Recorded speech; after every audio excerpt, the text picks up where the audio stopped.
अरिहंता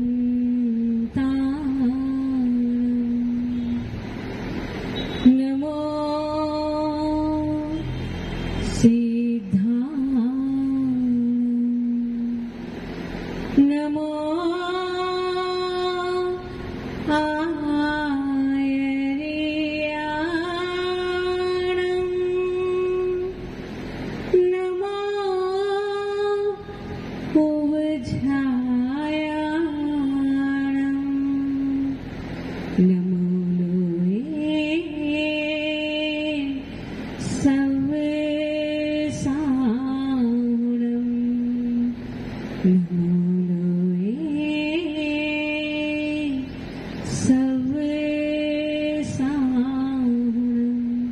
बोले पंच परमेश्वरी भगवान की।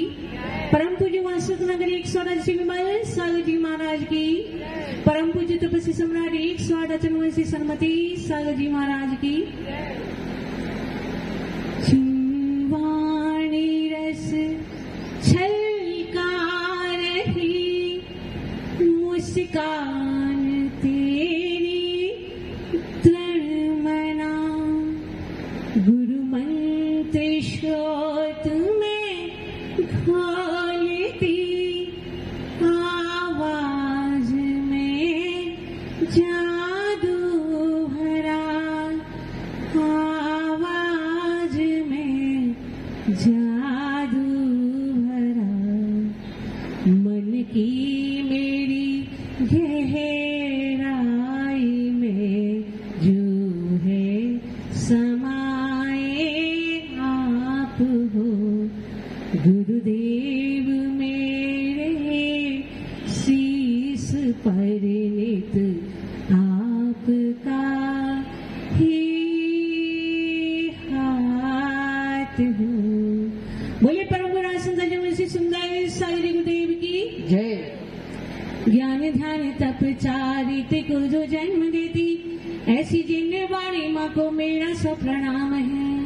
ज्ञान ध्यान तप चारित्र को जो जन्म देती ऐसी जिन वाणी माँ को मेरा सौ प्रणाम है।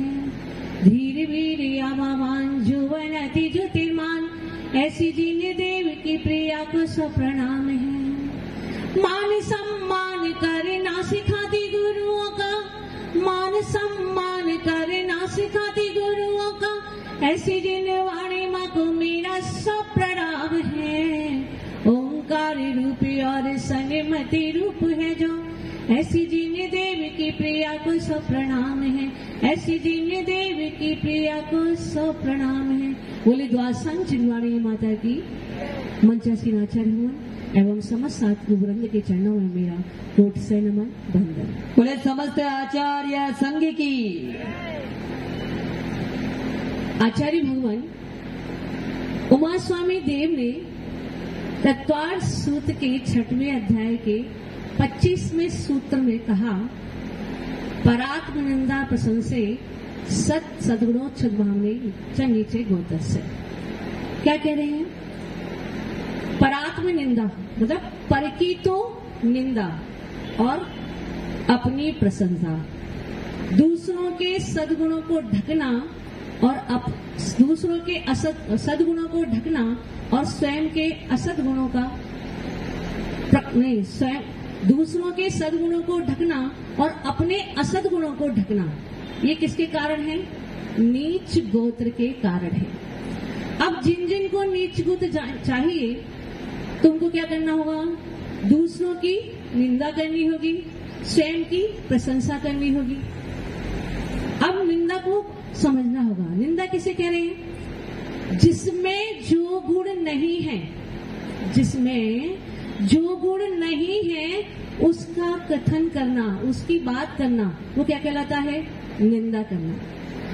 और निंदा में हम लोगों की बड़ी रुचि है। जब किसी की निंदा होती है तो हमें ऐसा लगता है, जब हम किसी की निंदा करते हैं तो कैसा आनंद आता है? जैसे किसी बालक के मुख में चॉकलेट घुल रही हो, ऐसा आनंद आता है निंदा करने में। और घंटे 2 घंटे 4 घंटे कब बीत जाया करते हैं हमको इसका आभास भी नहीं आता। ऐसा ही निंदा रस होता है। अब समझना होगा कि निंदा करने से, निंदा तो हमने कर ली, लेकिन इसका परिणाम क्या होगा? क्या परिणाम होगा?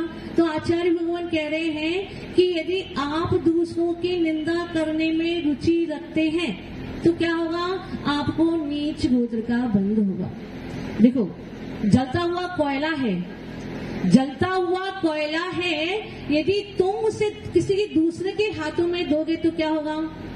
वो पहले स्वयं को जलाएगा, सामने वाला जल भी सकता है और नहीं भी जल सकता है। तो अहित किसका हुआ?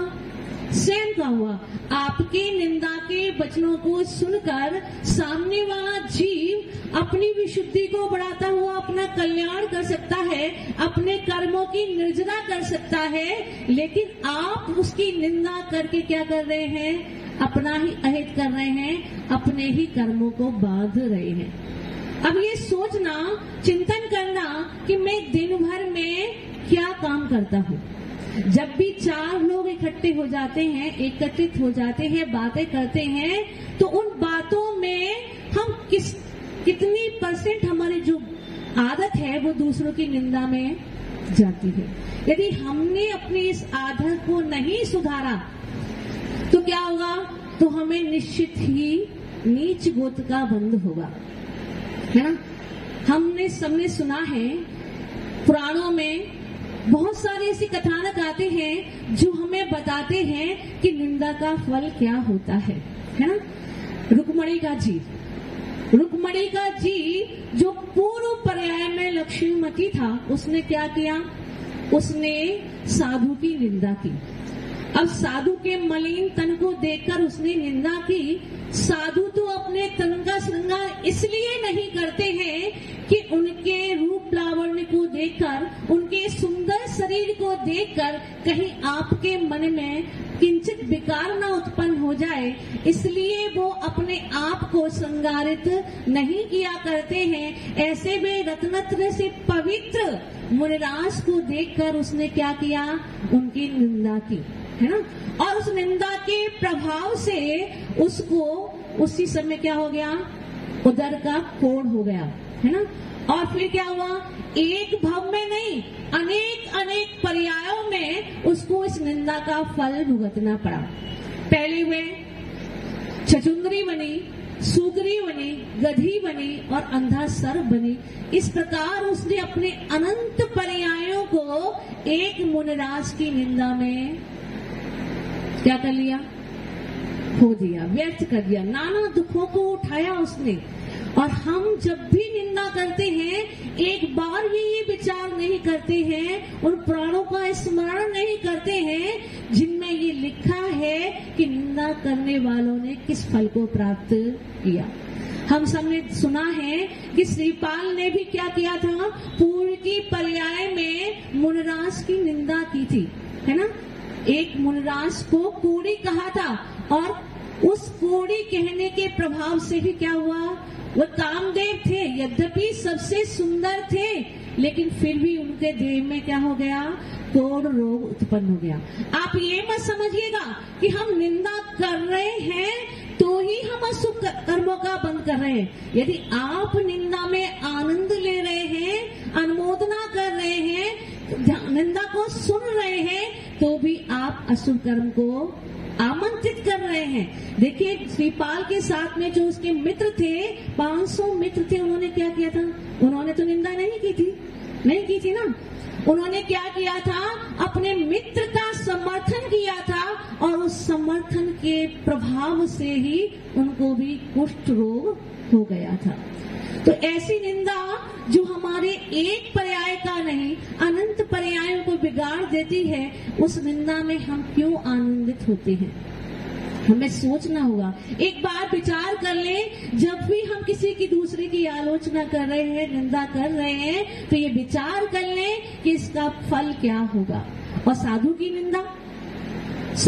निंदा तो अनंत दुखों को देने वाली है। हम क्या करते हैं? हम जब भी साधु को देखते हैं, उसकी कमियों पर निगाह रखते हैं और कोई कमी हमें नजर आ जाती है, तुरंत क्या करते हैं? व्हाट्सएप पर मैसेज फॉरवर्ड हो जाता है। दूसरा जो व्यक्ति उस मैसेज को पढ़ रहा है उसको पता नहीं है कि ये बात सत्य है या असत्य है। उसने भी क्या किया, उसको देखा, सुना और आगे फॉरवर्ड कर दिया। लेकिन आपको ये पता नहीं है, आपने केवल एक मैसेज को फॉरवर्ड नहीं किया है बल्कि अनंत अशुभ कर्मों को उपार्जित कर लिया है।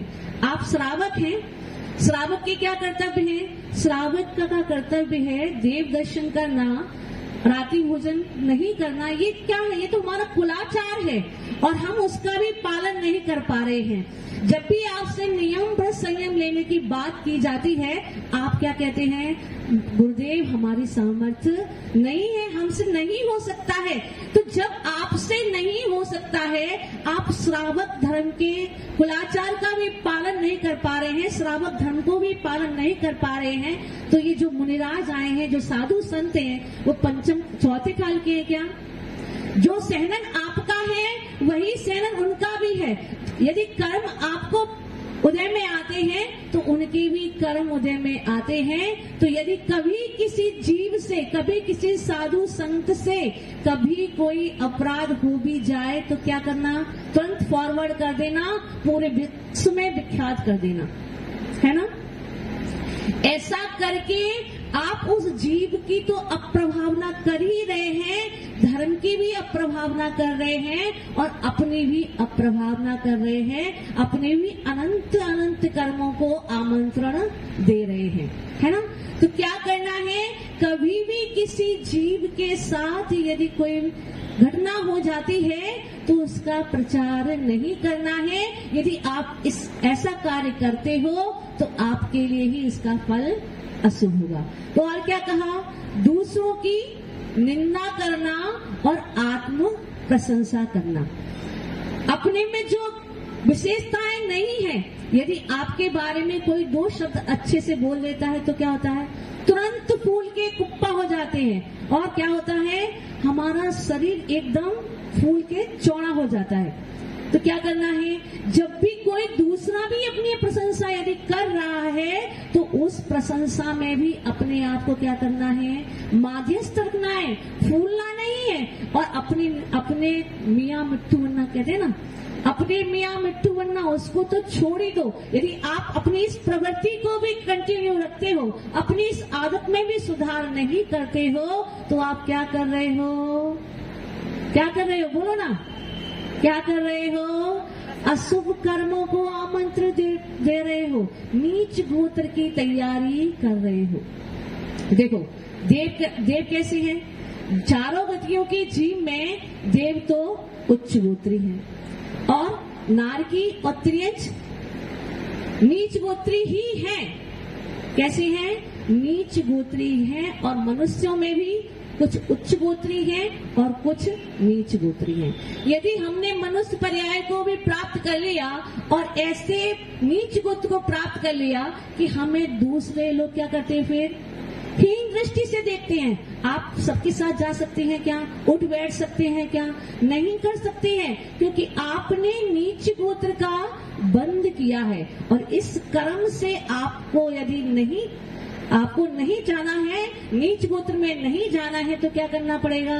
दूसरों की निंदा से ही बचना होगा और अपने आत्म प्रशंसा से भी बचना होगा। एक बार एक चित्रकार था, वह बहुत सारे शिल्पकार था, वह बहुत प्रकार की मूर्तियों का निर्माण करता था और उसकी जो मूर्तियां थी वे कैसी थी? बहुत प्रशंसनीय होती थी, सब लोग उसकी सराहना करते थे। लेकिन उसका जो पिता था शिल्पकार का, वो कभी उसकी प्रशंसा नहीं करता था और उसमें कोई ना कोई दोष निकाल लिया करता था। तो वो जो शिल्पकार था उसको बड़ा दुख होता था कि दुनिया भर में मेरी प्रशंसा होती है लेकिन मेरे पिता कोई ना कोई कमी निकाल ही देते हैं, है ना? तो एक बार उसने क्या किया? एक मूर्ति का निर्माण किया और उसको भूमि में गाड़ दिया। और जब उस भूमि से उसको निकाला गया तो सबने उस शिल्पकार की प्रशंसा की, उसके पिता ने भी प्रशंसा की। तो जब उस शिल्पकार को पता चला तो उसने पिता से कहा कि ये मूर्ति भी मैंने ही बनाई है। तो उसके पिता ने क्या जवाब दिया? बेटा, अब तेरा विकास नहीं हो सकता है, क्योंकि जब आपकी प्रशंसा जब हो जाती है तो जो आप में टैलेंट है वह अधिक और विकसित नहीं हो पाता है। आपका विकास अवरुद्ध हो जाया करता है। यदि आप उस प्रशंसा में फूल गए, कुप्पा हो गए, तो क्या होगा? आपका विकास अवरुद्ध हो जाएगा। तो क्या करना है? अपनी प्रशंसा नहीं करनी है, अपनी प्रशंसा से बचना है। यदि आप अपनी इस प्रवृत्ति को सुधार लेते हैं तो क्या होगा? आपको उच्च गोत्र का बंद होगा, और नहीं तो क्या होगा? आपको नीच पर्यायों में जाना पड़ेगा और अनंत दुखों को सहन भी करना पड़ेगा। अब क्या कह रहे हैं? सद असद गुणोच्छादन, मतलब जिसके अच्छे गुण हैं, किसी जीव में यदि अच्छे गुण हैं तो क्या करना? उनको छुपा देना, और अपने में यदि असद गुण हैं तो उनको भी छिपा देना। ये क्या करते हैं? ये भी आपके नीच गोत्र के कारण है। तो क्या करना है? दूसरों की जितनी हो सके उतनी प्रशंसा करो। तुम्हारी प्रशंसा करने से उसका कुछ भी होने वाला नहीं है, लेकिन तुम्हारा जरूर हो जाएगा, तुम्हारा शुभ कर्म का आश्रय जरूर हो जाएगा। यदि तुम दूसरों की प्रशंसा में खुश होते हो तो क्या होगा? तुम्हारे ही कर्मों, अशुभ कर्मों का आश्रय होगा। सामने वाला तो जैसा है वैसा ही रहेगा, उसका तो कुछ भी होने वाला नहीं है। तो हम क्या हैं? हम बनिए हैं। बनिया क्या करता है? अपना प्रॉफिट देखता है। तो यहाँ भी हमको अपना प्रॉफिट देखना है। हम यदि दूसरों की प्रशंसा करके अपने शुभ कर्मों को आमंत्रित कर सकते हैं तो क्यों चूकते हैं? क्या जा रहा है हमारा? किसी के साथ अच्छे वचन बोलने में, किसी के साथ अच्छा, किसी के जो गुण हैं उनको प्रकाशित करने में हमारा कुछ भी जाने वाला नहीं है। तो हम क्या करें? यदि हमें नीच गोत्र के आश्रय से बचना है तो दूसरों की प्रशंसा में रुचि लें, अपनी निंदा ग्रहण करें। यदि अपनी निंदा ग्रहण करते हैं तो जो हमारे अशुभ कर्म हैं वे दूर हो जाया करते हैं। तो बंधुओं, जीवन में कर्मों की स्थिति को समझो। देखो, कर्म जो होते हैं किसी के साथ भी पक्षपात नहीं करते हैं। वे एक ऐसा न्यायाधीश है जो जैसा कर्म करता है उसको वैसा ही फल देते हैं। तो इस मनुष्य जीवन में हम सबसे अच्छे प्राणी है, क्योंकि हमको जो जीवन मिला है, मनुष्य पर्याय मिली है, वो चारों ही गतियों में श्रेष्ठ मानी जाती है। तो ऐसी पर्याय को पाकर के हम अपने विवेक को जागृत करें और ये विचार करें कि हमारा हित किस में है और अहित किस में है। इस प्रकार का यदि चिंतन करते हुए यदि हम चलते हैं तो हमारे जीवन में सुख और शांति होगी। बोले परम पूज्याचार्य वंशी सुंदर सागर जी गुरुदेव की।